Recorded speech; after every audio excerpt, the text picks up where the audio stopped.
everyone, welcome, bienvenue sur Apprendre l'anglais by Larissa. Aujourd'hui, je vous propose un échange avec Vanessa qui est actuellement en Irlande. Elle travaille là-bas, elle a effectué son stage là-bas. Après sa licence LEA et son master LEA, donc langue étrangère appliquée, elle s'est installée là-bas. Et elle va vraiment tout expliquer, donc surtout comment elle a trouvé son stage, comment elle s'est insérée sur le marché de l'emploi. Donc, je vous invite à écouter ses conseils, à prendre des notes, à prendre toutes les informations qui pourront également vous permettre de trouver un emploi, un stage dans ce pays-là ou bien un autre. Par ailleurs, si vous n'êtes pas encore abonné à la chaîne Apprendre l'anglais by Larissa, c'est le moment, abonnez-vous. Je publie une vidéo par semaine minimum et donc activez la cloche pour recevoir les notifications des prochaines publications. Je vous invite à présent à écouter mon échange téléphonique avec Vanessa et à prendre toutes les informations qui pourraient vous être utiles. Vanessa, donc merci déjà d'avoir dit oui pour témoigner sur la chaîne Apprendre l'anglais by Larissa. Donc c'est des témoignages que je fais avec des personnes de mon réseau et donc tu en fais partie, tu es une amie même. Et donc je voulais pas perdre ton temps aujourd'hui. J'ai posé à ma communauté, j'ai envoyé ton parcours. Et donc moi je vais te reposer la question donc de te présenter ton parcours juste pour faire un rappel pour les personnes qui n'auraient pas vraiment suivi sur la chaîne Instagram, sur LinkedIn et qui ne font pas partie de la newsletter. Donc je vais te redemander de répéter ton parcours académique, un peu qui tu es, voilà. Et ensuite j'ai ciblé donc 4 questions, vraiment j'ai fait très court, 4 questions qui revenaient et auxquelles j'aimerais que tu essayes de répondre comme au mieux que tu peux. Donc la première question, donc voilà, je vais te demander de te présenter, dire qui tu es et le parcours que tu as fait au niveau des études et professionnelles, mais brièvement, parce qu'après on va aller plus en profondeur dessus. Ouais, pas de problème. Donc moi, je suis issue d'un programme donc de master en LEA avec une option de management, donc développement et management international. Donc que j'ai effectué donc à la faculté de Franche-Comté de Besançon. Ouais. À l'issue en fait pendant ce master, on avait donc plusieurs stages à effectuer et le dernier stage en fait donc de master pour compléter vraiment la formation, je l'ai effectué en Irlande. Ok. Chez un tour opérateur qui s'appelle Abitours. Okay. Et j'occupais les fonctions de business developer sur la partie organisation de voyage pour les marchés français et les grosses agences en fait de tourisme. Okay. Donc j'ai effectué ce stage pendant 6 mois. À l'issue du stage, donc je rentre en France, je passe en gros le mémoire de stage que j'obtiens et c'est vraiment la première fois où je me dis là j'ai plus rien à faire, plus rien du tout. J'ai terminé mon parcours scolaire. Mes parents sont contents, j'ai un master. Qu'est-ce que je fais? Et je me suis dit, en fait, l'Irlande, c'était pas si mal. 6 mois à l'étranger pour améliorer son anglais, c'est peut-être pas encore suffisant. Pourquoi est-ce que je retournerais pas du coup en Irlande pour trouver un petit job, je sais pas, d'été, passer 6 mois, 1 an supplémentaire pour vraiment améliorer l'anglais. Et je décide en fait de reprendre mes bagages et de repartir en Irlande à Dublin pour trouver donc ce petit job d'appoint. D'accord. Ou alimentaire. Et les choses font que donc je trouve un emploi en tant qu'analyste financier qui n'est absolument pas mon domaine. Du coup, comme je l'ai dit, Larissa et moi, on vient donc de cette filière management et développement international. Ouais, donc très large. Donc je me dis, j'ai la chance ou j'ai l'opportunité de pouvoir découvrir un petit peu ce que c'est que la finance. Et j'ai le poste. Je me dis, ça va être dur parce que c'est vraiment des taxes, c'est de l'analyse financière. On va voir. Donc je postule, j'obtiens le poste. Et c'est parti en fait pour 6 mois à la base. Et le problème, pas le problème, en Irlande, c'est ça qui est vraiment l'avantage, c'est que on a très vite des opportunités. Et 6 mois après, j'ai eu l'opportunité en fait de devenir assistante team leader. Donc j'ai postulé, donc j'ai eu le poste et donc je me suis dit je vais pas partir à nouveau, je vais pas rentrer en France après 6 mois d'expérience en tant que manager, je vais rester. Et 8 mois après, j'ai eu l'opportunité de devenir manager. Donc en fait, crescendo, en fait, tous les ans, j'avais des opportunités en fait pour finalement me rapprocher de ce que j'avais fait. Donc c'était donc le management. Donc j'ai pris ces opportunités. Je suis restée en Irlande et aujourd'hui, je travaille pour l'entreprise américaine donc Indeed en tant que manager sur le marché français. Donc tout ce qui est agence de recrutement, sur le pôle de conseiller clientèle en fait. D'accord. Voilà un petit peu brièvement ce que je fais aujourd'hui, mon parcours professionnel. Eh bien, c'est top. Moi, j'aime entendre des trucs, j'aime entendre des choses comme ça. Alors, moi, je vais revenir sur ce. Bah, je vais prendre la première question, qui est est-ce que ça a été difficile de trouver un stage post-licence LEA et quelle a été ta méthode pour trouver le stage? Donc, ça, c'est la première question qu'on a eue. Alors, pour trouver le stage LEA après la licence, ça n'a pas été vraiment difficile à partir du moment où on est ouvert d'esprit, je dirais. Je pense que en tant qu'étudiant ou en tant que il y a des moments en fait on n'ose pas, on se dit non, je peux pas forcément aller trop loin ou je vais pas targeter ce pays-là parce que peut-être parce que mon anglais est pas bon ou parce qu'en fait c'est trop loin ou je pense qu'il faut prendre le risque et se dire 6 mois ça passe très vite finalement. 6 mois ça paraît long comme ça, mais en fait quand on est vraiment dans le bain et quand on aime ce qu'on fait ou même quand on est simplement dans le bain, ça passe très vite. Donc je pense qu'il faut pas hésiter en fait à élargir son champ de recherche. Et il faut pas seulement targeter aussi des grosses compagnies par exemple, parce que j'ai l'impression qu'en général on va aller sur internet, on va dire je connais telle compagnie, j'aimerais bien intégrer. Et je pense qu'il faut pas forcément adopter cette stratégie-là. Il faut vraiment targeter peut-être une ville et dire aller sur internet, il y a quoi comme entreprise en fait dans cette ville, et dire et aller deep dive un petit peu sur les sites internet et voir qu'est-ce qu'ils font, est-ce que ça peut être intéressant. Et je dirais même que par moment, les grosses entreprises, c'est pas forcément là où on va apprendre le plus. Je suis trop d'accord, totalement d'accord. Voilà, et c'est souvent dans les PME en fait où ils vont avoir besoin de stagiaires parce qu'ils ont très peu de main d'œuvre. Et en plus, on va être très polyvalent en fait dans ces stages-là. Donc moi, je dirais vraiment que c'est prendre le risque, pas hésiter à targeter des pays auxquels on n'a pas forcément pensé. Et aussi targeter aussi les PME parce que c'est là que c'est vraiment eux qui ont besoin de main d'œuvre et c'est là où on va apprendre le plus. Donc ça c'est ce que je dirais aujourd'hui. Voilà, je sais pas si j'ai répondu totalement à la question. Oui, je pense que tu as assez développé. Tu donnes ce que tu as envie de donner. Je pense que tu as donné quand même déjà pas mal de choses là dans cette réponse. Ça nous amène à la question 2 qui est plutôt similaire, mais quelle a été ta démarche pour t'insérer sur le marché de l'emploi après ton master?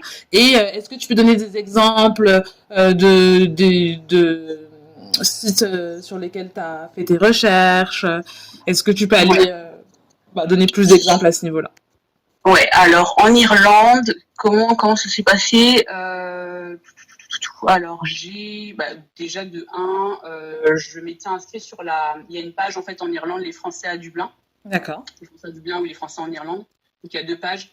Donc je m'étais inscrite sur ce site, sur Facebook, et là en fait c'est un peu un fourre-tout il y a plein de trucs. Il y a des gens qui vendent des trucs, des gens qui vendent des conseils, mais il y a aussi des gens qui mettent des offres d'emploi dans leur entreprise pour faire en gros des espèces de référol en anglais, je ne sais plus. C'est ça qui est chiant quand tu es à l'étranger, tu perds tes mots en français. C'est pas grave.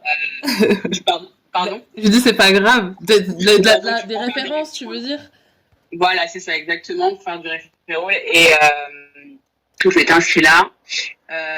Il y a aussi tout un tas de sites internet qui recensent des offres, comme des offres qui sont disponibles. Alors à l'époque, donc j'avais postulé à Job.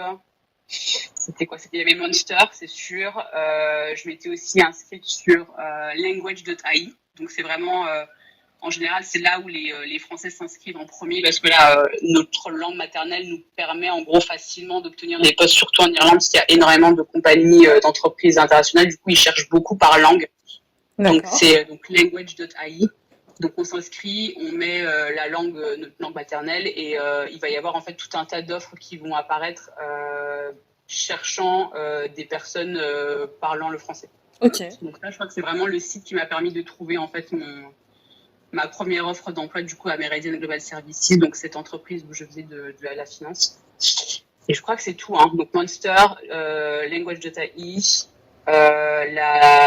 le site de Facebook, donc les Français à Dublin. Je crois que c'est tout. Et de là, en fait, ça va très vite par contre, hein. Donc sur le site Language.ai, je m'inscris, je tombe sur une liste de jobs, j'envoie mon CV. Dans l'heure qui suit, j'avais reçu quelque chose comme 10 offres. 10 offres d'accord. Pour faire, 10 offres pour faire pour des entretiens sur des postes français à la base. Et le lendemain ou 3 jours après, on vous planifie tout de suite des entretiens. Et après, c'est vraiment crescendo en l'espace de. Je crois que j'avais postulé le lundi, le vendredi, j'avais une offre j'avais mon poste en fait à Meridian Global Services. Donc c'est hyper rapide. Ah ouais, quand même. C'est très très rapide même. Donc le marché. Faut pas passer à côté de certaines opportunités et il y a vraiment aussi possibilité de négocier sur les salaires parce qu'en fait en Irlande à l'époque du moins les Français étaient hyper demandés et en fait voilà, donc dès qu'on a le poste c'est très facile pour dire pour négocier son salaire, négocier les tâches, négocier ce qu'on va faire, négocier éventuellement un package pour intégrer l'entreprise. Donc c'est pas mal du tout. Ok. Eh ben, c'est des bonnes nouvelles ça pour les personnes qui recherchent des emplois en Irlande. Ben voilà, hein, vous avez de quoi démarrer en tout cas. Non, c'est vrai que l'Irlande pour le coup, même encore aujourd'hui avec le Covid, hein, où il y a beaucoup d'entreprises. J'allais y venir en fait. La prochaine question c'est par rapport je recherche actuellement un emploi. Je suis en train de reformuler la question, mais en gros, c'est le confinement en Irlande. Ça se passe comment? Quel est le climat? Est-ce que les frontières sont ouvertes ou pas? Et est-ce qu'en gros, on peut trouver du travail? Oui, alors l'Irlande, c'est toujours je crois que depuis 10 ans ou 15 ans, je crois que ça a toujours été un pays très attractif pour les expatriés. Donc ça a été touché pas mal par la crise qu'on a eue en 2008. Mais c'est très vite reparti aussi, et en fait, ça s'explique par le système de taxes en fait qui favorise en fait l'implantation des compagnies internationales sur le marché européen. Donc il y a énormément d'entreprises du type Indeed, LinkedIn, Google, vraiment des grosses entreprises américaines qui s'implantent ici simplement à cause des taxes, et en fait c'est leur pont entre les États-Unis et le marché européen. Donc, depuis le Covid, il y a forcément eu des entreprises qui ont fermé, hein, ça c'est normal, on a aussi été touché par le Covid. Mais en attendant, il y a aussi beaucoup d'autres entreprises qui sont aujourd'hui encore en train de recruter, du type DocuSign, parce que maintenant qu'on travaille en remote ou en télétravail, on a besoin en fait de pouvoir faire signer des documents de manière virtuelle. Donc ça, c'est des entreprises qui sont en train de recruter, mais à l'appel, je dirais. Il y a aussi Zoom. On a Zoom en Irlande. Donc pareil, ce sont des entreprises qui recrutent vraiment beaucoup aujourd'hui. Et effectivement, donc les frontières sont ouvertes. Il y a énormément d'offres. Vous pouvez regarder je vais faire la publicité pour mon entreprise. Vous pouvez regarder sur Indeed. Voilà. Au passage.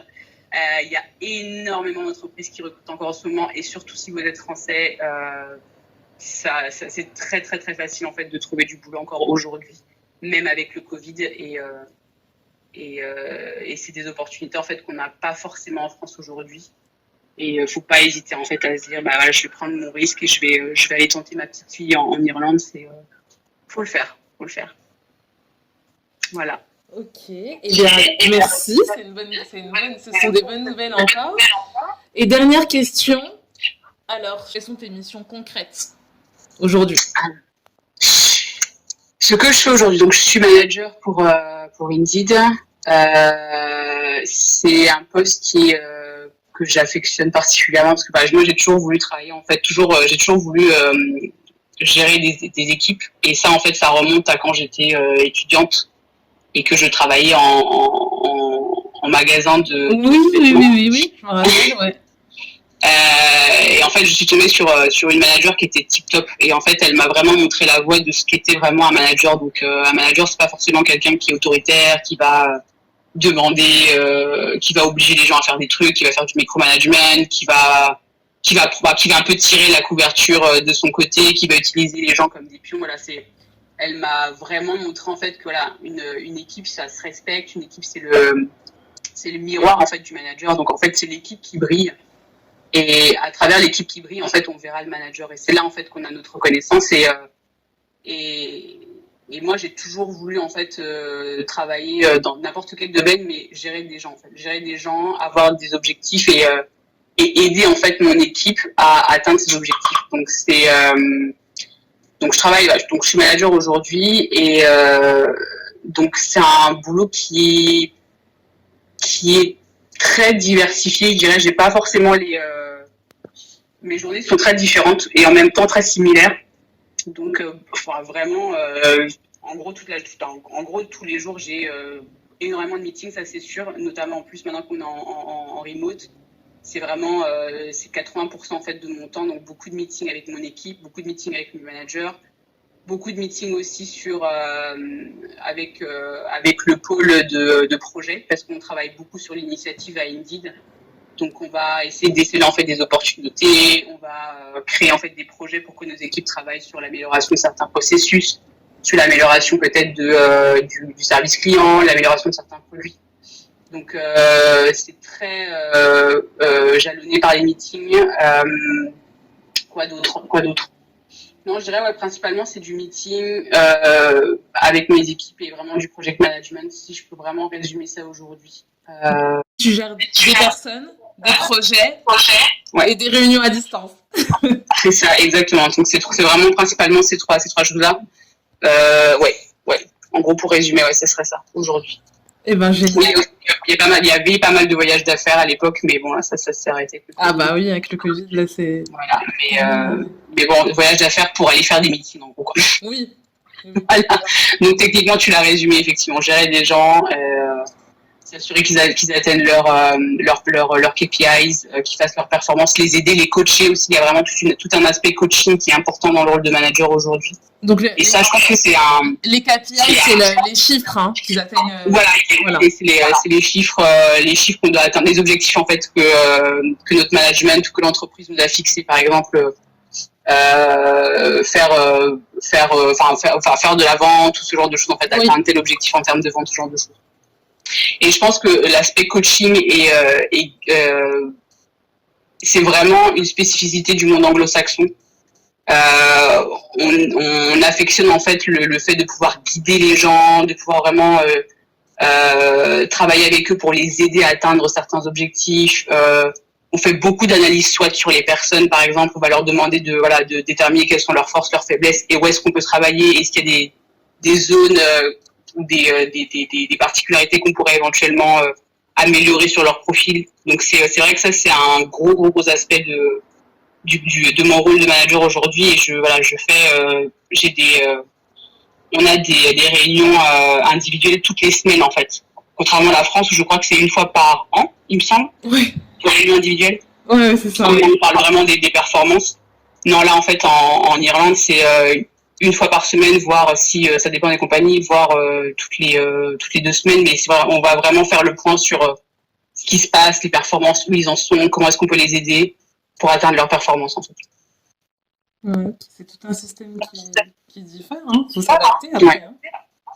On est un peu psychologue sur cet aspect-là. En tout cas, est-ce que tu as un mot de la fin, des conseils que tu souhaites ajouter, un dernier, le mot de la fin? Le mot de la fin, je dirais s'ouvrir. Ouais, ne pas hésiter à s'ouvrir, à partir. Je pense que là où je suis aujourd'hui, donc ça fait 6 ans que je suis en Irlande, je serais pas le manager que je suis aujourd'hui en fait si j'étais restée en France, ou j'aurais peut-être pas eu les opportunités que j'ai eues en restant en France.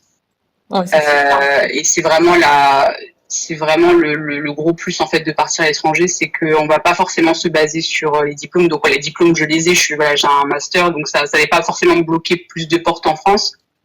Mais l'avantage ici, c'est qu'on va plus donner, on va vraiment tenter, on va prendre un risque, on va dire, bah là, t'as peut-être pas d'expérience, mais tu vas nous prouver que tu es capable de le faire. Alors qu'en France, on va plutôt nous dire, bah oui, mais attends, avant d'avoir ce poste, il faut que tu aies déjà un an d'expérience. Ouais, mais du coup, si on me donne pas l'opportunité d'avoir cette expérience, bah, je vais jamais construire l'expérience en fait. Donc, je pense qu'il faut oser, ne pas vous dire que oui, mais ça va, enfin voilà, ça, c'est un an où je serai loin de ma famille ou je serai loin d'un tel ou peu importe. C'est forcément une année en fait qui va vraiment booster votre carrière. Et c'est aussi le fait d'apprendre en fait des méthodologies complètement différentes de celles qu'on a en France. Et on grandit toujours en fait d'une expérience de sortir un petit peu de sa zone de confort. Donc moi je pousse vraiment les gens à le faire et même si c'est 6 mois, même si c'est un an, on en sortira forcément des points positifs et ça nous fera grandir en fait sur notre carrière aussi. Eh bien, merci Vanessa pour tous ces conseils. Super, ben, j'espère que ça aidera pas mal de gens et voilà, n'hésitez pas à vous ouvrir au monde, je dirais. J'espère que cet échange vous a plu. Si vous voulez retrouver des conseils du même type, de la même catégorie, je vous mets le lien juste ici de la playlist témoignages. Donc c'est une playlist où vous retrouverez des témoignages des personnes qui ont travaillé en Australie, aux États-Unis, en Angleterre. Donc voilà, n'hésitez pas à cliquer juste ici. Vous avez également actuellement dans la partie du site web de mon blog www.apprendrelanglais.com. Vous avez actuellement une masterclass qui est sur comment trouver un job au sein d'un pays anglophone. Donc c'est 40 minutes de conseils où je vous explique notamment comment moi j'ai fait et je vous apporte tous mes conseils. Il vous suffit simplement de vous inscrire par email et vous pouvez accéder à ce contenu-là et également d'autres contenus pour vous permettre de vous améliorer en anglais. Voilà, je vous dis à très vite pour une prochaine vidéo.